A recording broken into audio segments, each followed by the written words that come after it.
Bismillahirrahmanirrahim. Hari ini kita judulnya Qada dan Qadar.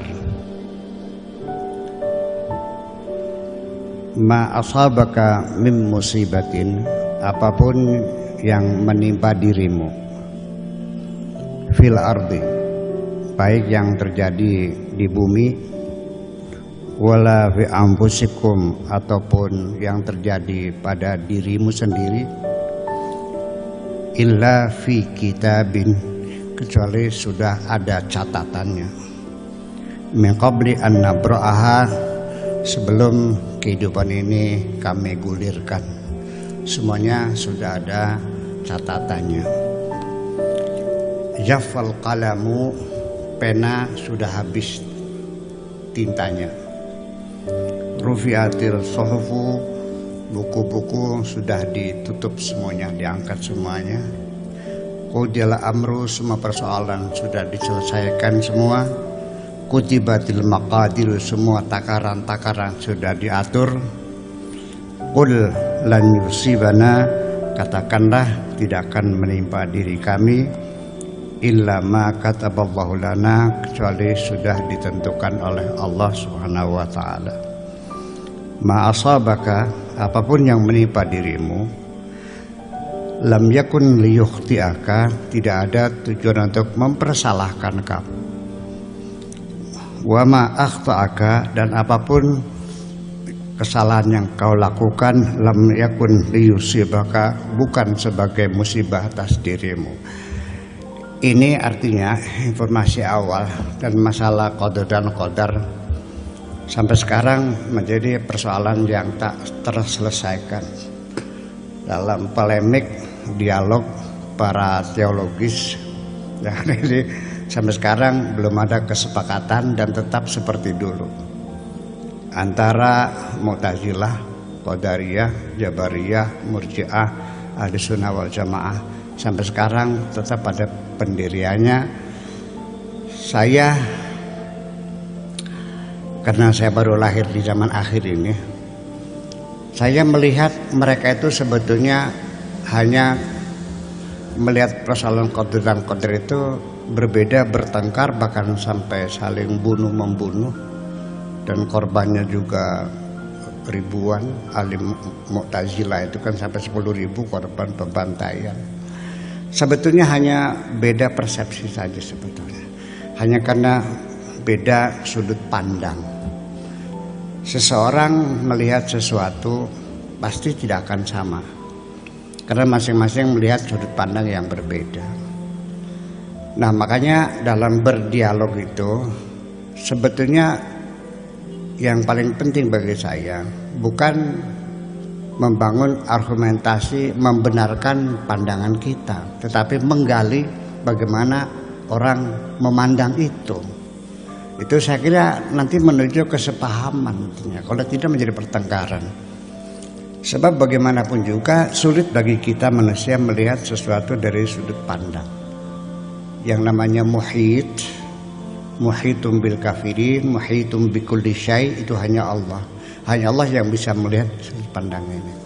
Nah, qadar dan qadar ini akan pemahamannya bahwa qada itu artinya program awal sebagai planning, dan qadar itu adalah pelaksanaannya. Jadi ada pelita, ada repelita, ada pelita. Kalau masih dalam rencangan namanya rencana 5 tahun. Nanti pelita itu pelaksananya. Saya kira itu semuanya. Jadi kita sejak berawal bahwa mesti kita pahami ini, artinya bahwa qada itu harus kita lihat. Pertama kita runut dulu bahwa hidup kita ini adalah panggung sandiwara. Seperti Allah firmankan, wa mal hayatud dunya illa la'ibun walahun. Dunia ini hanya main-main dan senda gurau. Artinya sandiwara. Nah, kalau kita bicara sandiwara, itu sudah barang tentu caranya tidak mungkin terjadi semua orang yang bermain silakan main panggung lalu ngambil peran masing-masing. Ya bukan begitu. Diplot dulu, ya kan gitu. lalu sekarang seorang ada skenarionya, lalu dibikin sinopsisnya, kalau lakon itu berapa bab, berapa pasal dan sebagainya. Kemudian juga sang sutradara mencari pemain-pemain wataknya, akan dipelajari karakteristik yang seperti apa, perannya apa dan sebagainya. Tidak mungkin orang naik ke panggung pengen jadi raja semua. Nah itulah makanya kita hadir di bumi itu adalah plot dari Allah semuanya, kita tinggal melaksanakan. Jadi artinya bahwa sebelum ini terjadi sudah ada program dulu. Jadi sudah diinstal oleh kita ini nanti perjalanan seperti apa. Lalu yang jadi masalah ketika kita beragama, di situ ada Allah menyuruh kita, Allah juga melarang kita. Kalau kita melaksanakan perintah Allah, Allah kasih bayaran. Kalau kita meninggalkan larang, kasih bayaran. Kalau kita meninggalkan perintah, kita dapat dosa. Kalau kita melaksanakan larangan, namanya dapat dosa juga. Tetapi ketika itu semuanya sudah ditentukan, apalah artinya perintah? Ini yang jadi persoalan diangkat sejak awal mula oleh kaum Mu'tazilah, bahwa tidak mungkin qadar dan qadar itu ada, sebab nanti bertentangan dengan keadilan Tuhan. Pak Profesor Dr. Dedi ditentukan oleh Allah melarat, ya kan? Ditentukan jahat umpamanya. Lalu Allah suruh jadi orang yang baik. Lalu di mana artinya? Ini pertanyaan para kaum Mu'tazilah seperti itu. Jadi Allah itu dalam pemikiran orang Mu'tazilah bahwa sekali Allah bikin manusia, Allah harus berikan kebebasan sebebas-bebasnya kepada manusia untuk memilih. Atas dari memilihlah itu, maka keadilan Tuhan bisa dibuktikan. Nah kalau sudah ditentukan apa artinya perintah? Kalau Allah sudah menentukan engkau menjadi orang kafir, apa artinya Allah menyuruh orang beriman? Ya kan seperti itu. Nah sehingga Mu'tazilah mengatakan tidak ada qadar dan tidak ada qadar. Artinya bahwa kita sebagai gambaran sajalah, mungkinkah seseorang diikat tangannya, diikat kakinya, lalu dilemparkan ke tengah lautan dan diperintah jangan tenggelam? Kan tidak masuk akal. Perintah jangan tenggelam itu ya dibuka ikatannya supaya kita bisa berusaha. Nah itu pengertian dari Mu'tazilah semacam itu. Kemudian yang Jabariyah, ya semuanya sudah ditentukan sampai sekecil-kecilnya, sampai daun kering pun jatuh itu sudah tercatat jam berapa, menit berapa, detik keberapa. Ya, nasib seseorang sudah ada, akhirnya diganti kayak gitu. Seperti itu. Nah, sehingga seseorang memilih akidah dalam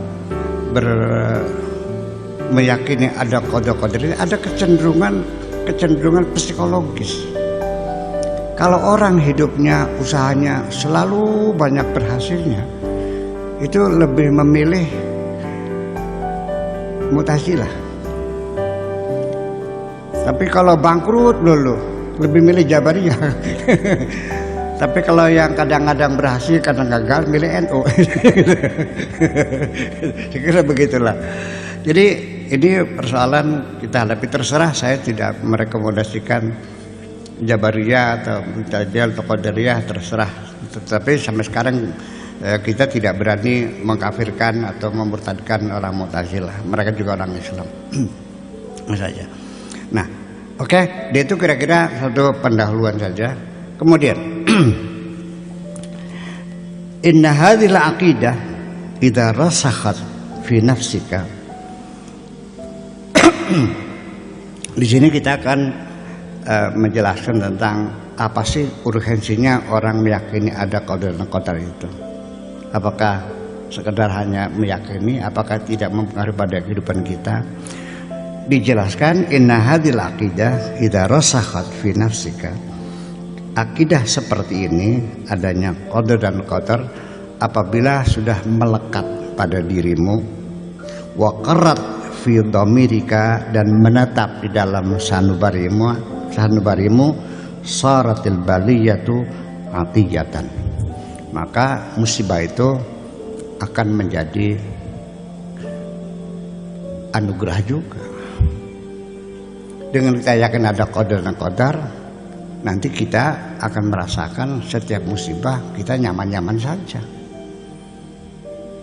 Di mana pengaruhnya itu kita jelaskan lebih jauh. Wal mihnatu minhatan, ya, ujian menjadi pemberian. Wa kullul waqa'i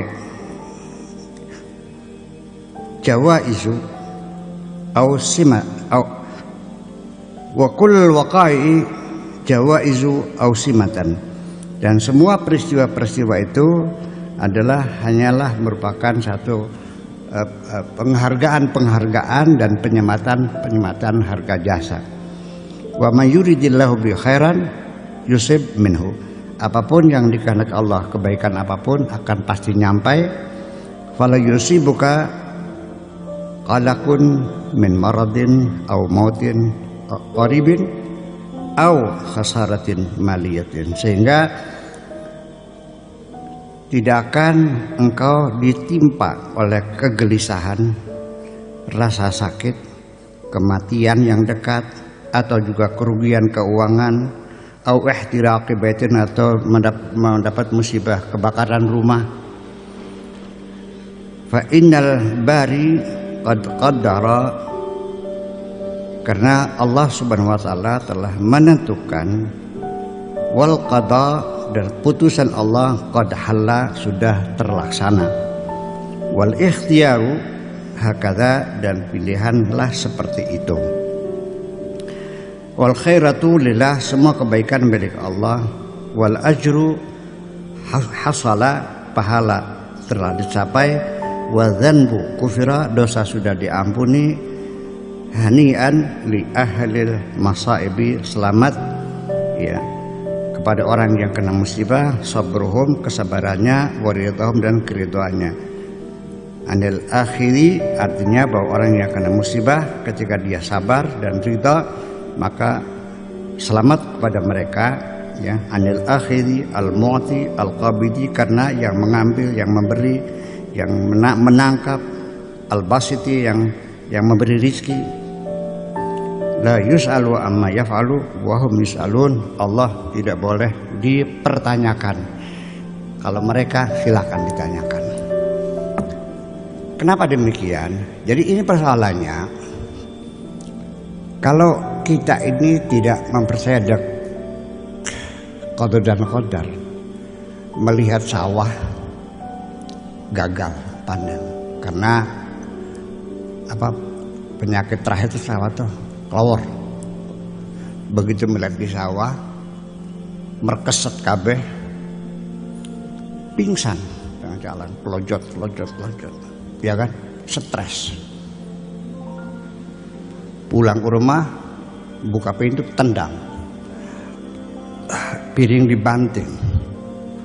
Ya, kenapa mesti terjadi seperti ini atas diriku? Rumah kebakaran, gila. Ya, uang terludes semuanya. Mengapa terjadi?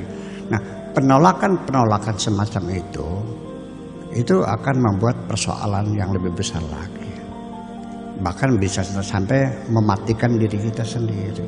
Stres, depresi, semuanya itu. Tetapi kalau orang yakin ada qadar, di penghujung ya udahlah, barangkali itu ketentuan Allah. Selesai. Jadi dia masih bisa bertahan. Dan lalu akan memunculkan satu harapan, ya udahlah, gagal ya gagal lah, barangkali belum waktunya rezeki saya. Kita tidak usah menyalahkan siapapun, ya, tidak usah kecewa, ini ketentuan Allah. Yang penting besok kita selesaikan bagaimana caranya, traktor panggil lagi, ditraktor lagi, ditanam lagi. Saya kira ini orang dalam kehidupan di dunia ketika tidak beragama, tidak mengenal kehendak Tuhan, stres. Begini, dalam psikologi emosi ini persoalannya kan begini, semua yang terjadi itu kan disimpan di dalam memori kita. Anak mati masuk simpen, istri selingkuh simpen, ya kan, toko kebakaran simpen. Ini lama-lama kan membengkak. Kalau sudah membengkak kan lalu emosinya kan terganggu, ya, disorder, gangguan emosi.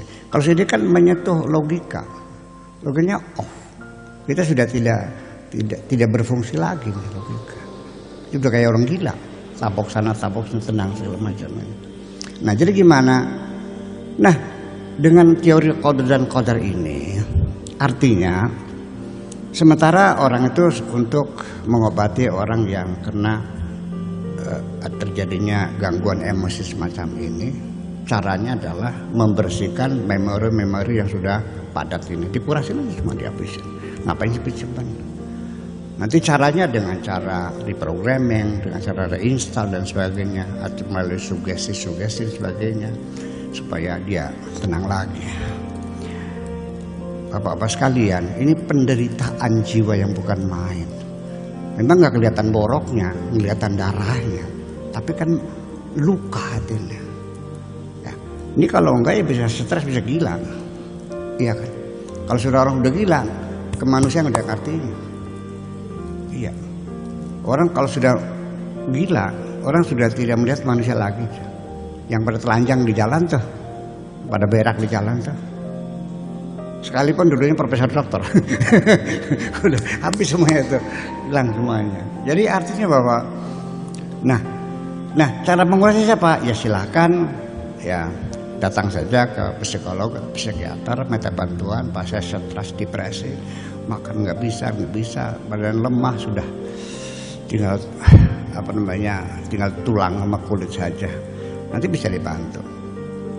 Mungkin sampai nggak bisa tidur ya nanti dikasih, mungkin seorang psikiater ya akan ngasih obat lah kalau memang disuruh. Yang penting tidur aja dulu, kan sudah nggak tidur sekian minggu namanya kan parah sekali. Biasanya ya itu kasih pil tidur lah begitu.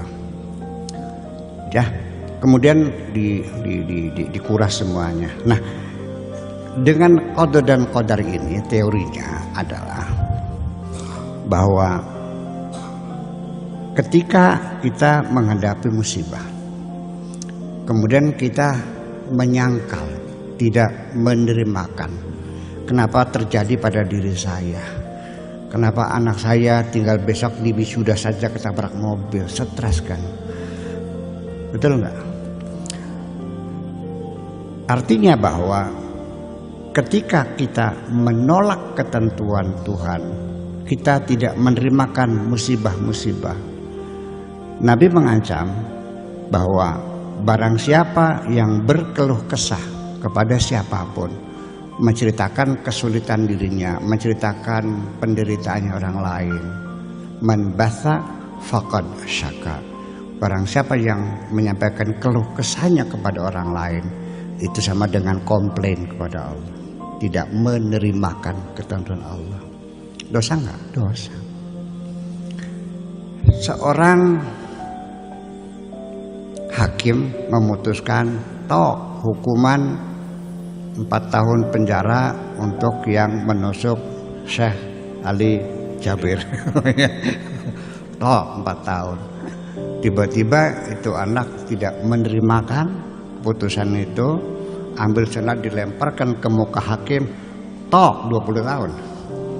Artinya akan ditambahkan hukumannya. Jadi artinya ketika kita menyampaikan keluh kesah itu jangan dikira mengurangi beban, malah semakin menambah beban kita.